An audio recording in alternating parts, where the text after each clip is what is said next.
Hello students, आप IIT JEE and neat and academic level में physics की तैयारी कर रहे होंगे। तो आज मैं कुछ न्यूमेरिकल की बात करता हूँ रोटेशनल मोशन से रिलेटेड। तो यहाँ पर आप देख पा रहे हैं कि एक इंक्लाइन प्लेन है, इस पर एक स्फीयर दिखाया गया है। यहाँ पर ये स्फीयर इंक्लाइन प्लेन पर जीरो एंगुलर वेलोसिटी से छोड़ा जा रहा है। तो यहाँ पर आते आते इसकी एंगुलर वेलोसिटी ओमेगा हो जा रहा है, जो कि जीरो से ज़्यादा है, यानी इसका एंगुलर वेलोसिटी बढ़ जा रहा है।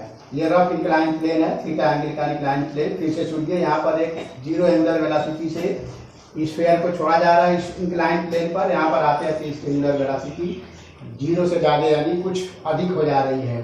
तो इस पर स्फीयर पर फ्रिक्शनल फोर्स का डायरेक्शन बताना है इस इंक्लाइन प्लेन पर, ऊपर की तरफ है या नीचे की तरफ है या किसी और दिशा में है, ये आपको बताना है। उसी तरह से यहाँ पर आप देख पा रहे हैं ये इंक्लाइन प्लेन है, इस पर एक स्फीयर को ऑलरेडी एंगुलर वेलोसिटी ओमेगा से, जो कि जीरो से ज़्यादा है, किसी दिए हुए एंगुलर वेलोसिटी से इसको यहाँ पर इस इंक्लाइन प्लेन पे रखा जा रहा है और ये ऊपर की तरफ चढ़ना शुरू कर रहा है और यहाँ पर आते आते इसकी एंगुलर वेलोसिटी जीरो हो जा रही है। तो यहाँ पर भी बताना है कि इस स्फीयर पर फ्रिक्शन का डायरेक्शन किधर है, किस दिशा में फ्रिक्शन इस स्फीयर पे लग रहा है, इस इंक्लाइन प्लेन के अलावा ऊपर की तरफ लग रहा है या नीचे की तरफ लग रहा है या किसी और दिशा में लग रहा है, ये आपको बताना है। ये क्वेश्चन ऑलरेडी डिफरेंट एग्जाम्स में पूछा जा चुका है, आगे भी ये क्वेश्चन पूछा जा सकता है, या अगर नहीं पूछा जाएगा तो इससे रिलेटेड और बहुत सारे जो पॉइंट्स हैं वो आपसे एग्जाम में पूछा जा सकता है। तो इसका जवाब देने के लिए सबसे पहले हम लोगों को थोड़ा सा थ्योरी समझना होगा। तो आइए थोड़ा थ्योरी देखते हैं कि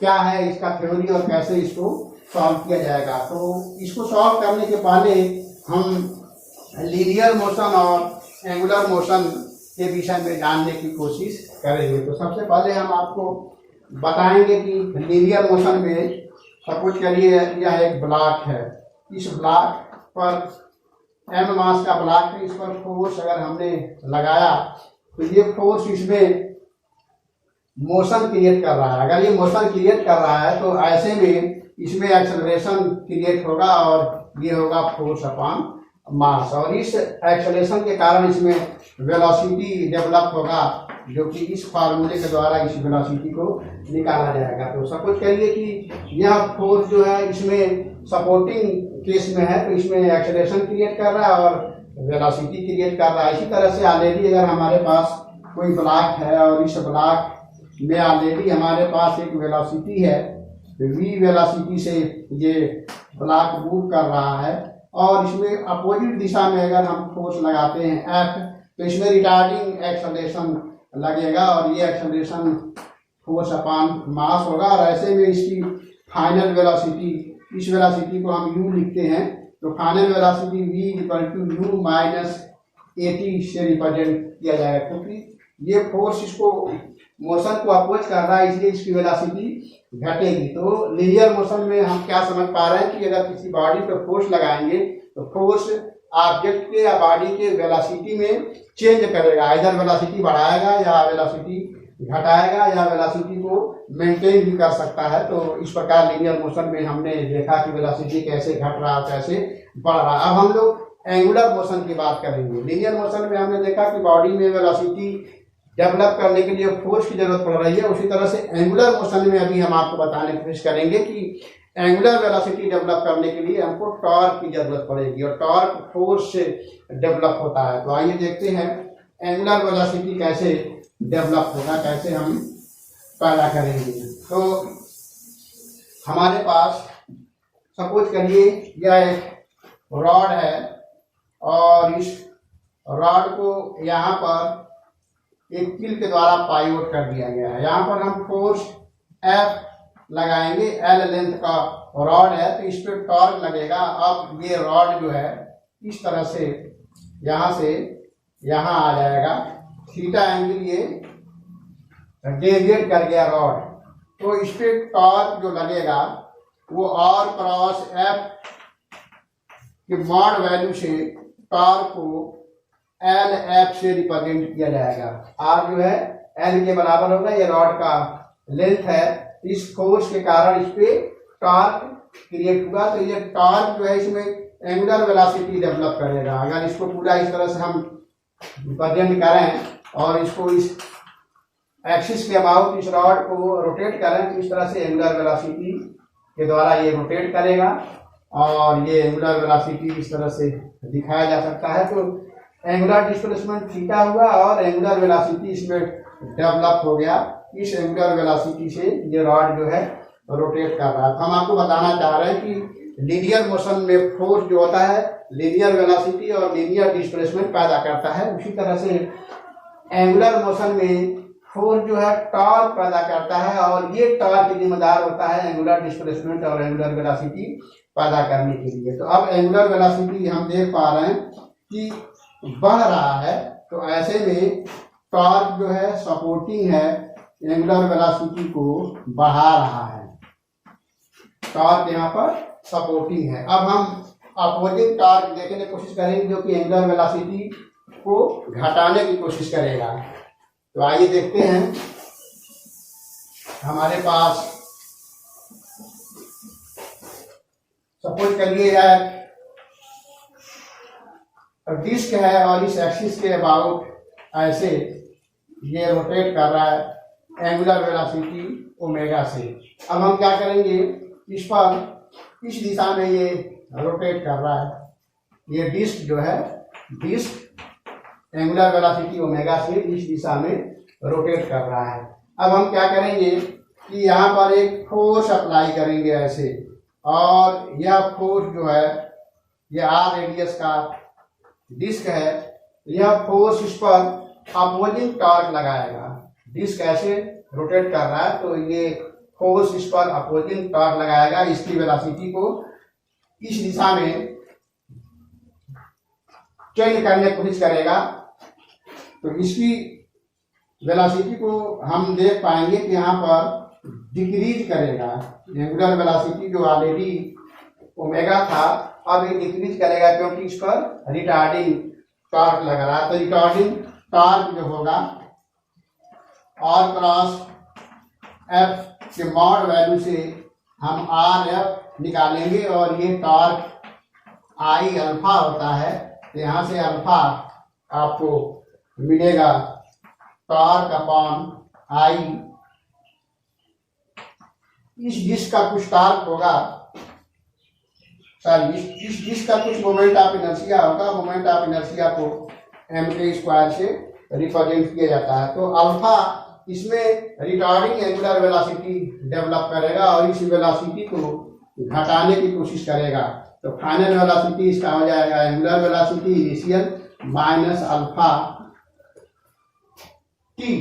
तो ऐसे में हम देख पा रहे हैं कि एंगुलर वेलोसिटी फाइनल जो है कम हो गया एंगुलर वेलोसिटी इनिशियल से। तो यहाँ पर अपोजिंग टॉर्क लग रहा है, यह इसके एंगुलर वेलोसिटी को घटाएगा। इसके पहले हमने रॉड वाले केस में जो आपको हमने बताया वो सपोर्टिंग टॉर्क था तो एंगुलर वेलोसिटी को बढ़ा रहा था। तो हम देख पा रहे हैं कि अगर एंगुलर वेलोसिटी बढ़ रहा है तो टॉर्क जो डेवलप हो रहा है वो अपोजिंग है और फोर्स इस दिशा में लगाना पड़ेगा।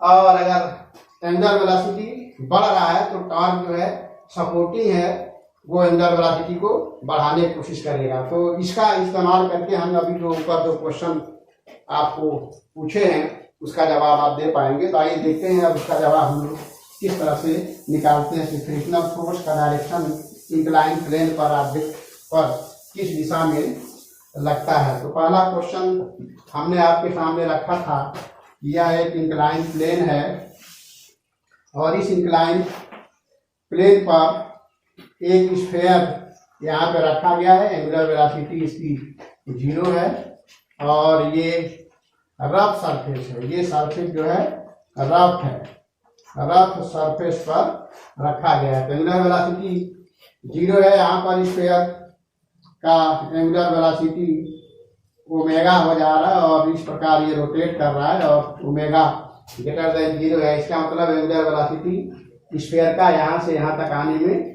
बढ़ गया। एंगुलर वेलोसिटी बढ़ रहा है, इसका मतलब ये हुआ कि इस स्फीयर पर जो फ्रिक्शन है वो इस दिशा में लगेगा ताकि इसके एंगुलर वेलोसिटी को सपोर्ट करे। तो टॉर्क जो है टॉर्क आर एफ से निकाला जाएगा। तो यदि हमारा फ्रिक्शनल फोर्स का डायरेक्शन नीचे होगा तो इसके एंगुलर वेलोसिटी को जो इस दिशा में हो रहा है उसको ये अपोज करेगा, इसलिए एंगुलर वेलोसिटी नहीं बढ़ेगी। तो हमारा फ्रिक्शनल फोर्स का डायरेक्शन जो होगा ऊपर की तरफ होगा। हमारा फ्रिक्शनल फोर्स का डायरेक्शन जो होगा ऊपर की तरफ, हमारा फ्रिक्शन जो है इस तरह से ऊपर की तरफ लगेगा। ये फ्रिक्शनल फोर्स के कारण जो टॉर्क डेवलप होगा, ये रेडियस हो गया स्फीयर का। तो यहाँ पे जो टॉर्क लग रहा है आर क्रॉस एफ का मॉड वैल्यू जो कि आर एफ के बराबर होगा। ये सपोर्ट जो है ये टॉर्क जो है सपोर्टिंग है इस स्फीयर पर, और इसलिए एंगुलर वेलोसिटी इसका बढ़ाएगा। तो यहाँ पर आते आते इसकी एंगुलर वेलोसिटी ग्रेटर देन 0 हो जा रही है। इसलिए इस केस में स्फीयर पर फ्रिक्शनल फोर्स का डायरेक्शन इंक्लाइन प्लेन के ऊपर की तरफ होगा।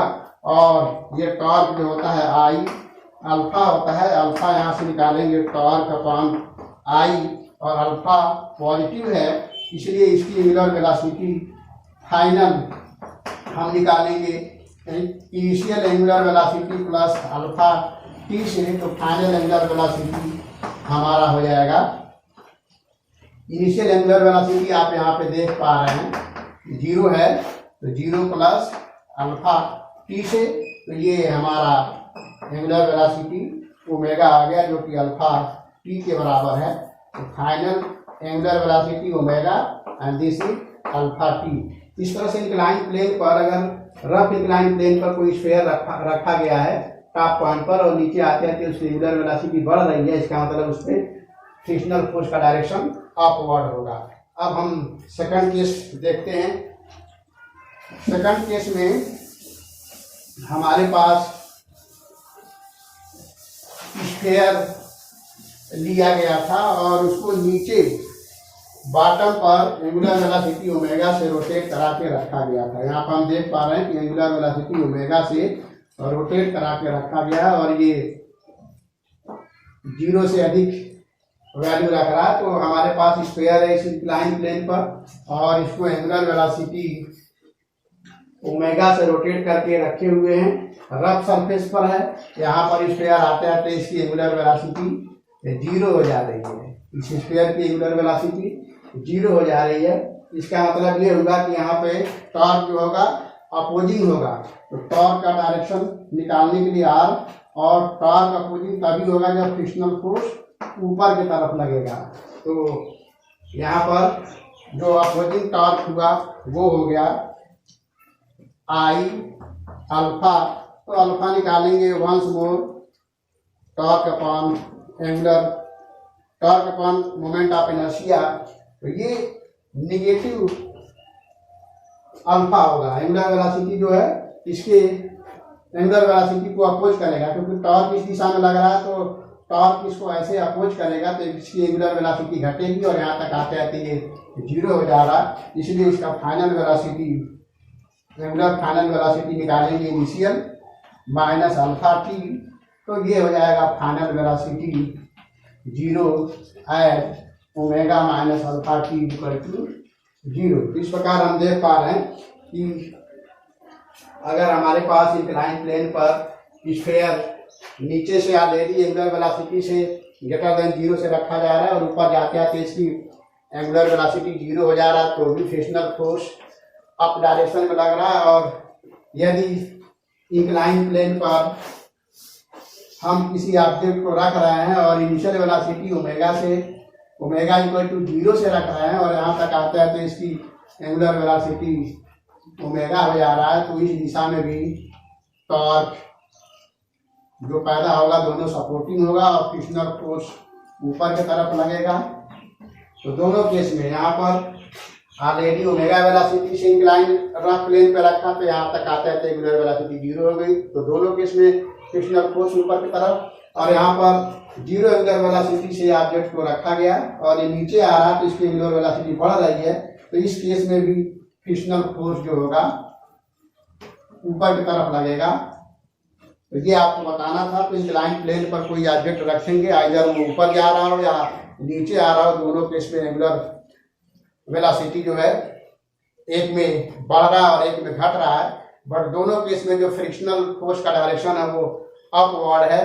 एक में सपोर्ट कर रहा है जिसमें एंगुलर वेलोसिटी बढ़ रही है, उसमें फ्रिक्शनल फोर्स जो है सपोर्टिंग टॉर्क पैदा कर रहा है, और जिसमें एंगुलर वेलोसिटी घट रही है उसमें फ्रिक्शनल फोर्स जो है अपोजिंग टॉर्क पैदा कर रहा है, बट दोनों केस में इंक्लाइन प्लेन पर फ्रिक्शनल फोर्स जो है ऊपर की तरफ लग रहा है। तो ये आपको अच्छे से हम उम्मीद करते हैं कि समझ में आ गया होगा, और ये डिफरेंट एग्जाम में ऑलरेडी क्वेश्चन पूछा जा चुका है। आगे भी इसका कोई पार्ट या यही क्वेश्चन पूछा जा सकता है। तो हम उम्मीद करते हैं कि आपको ये समझ में आया होगा। तो मिलते हैं नेक्स्ट वीडियो में, तब तक के लिए धन्यवाद, थैंक यू।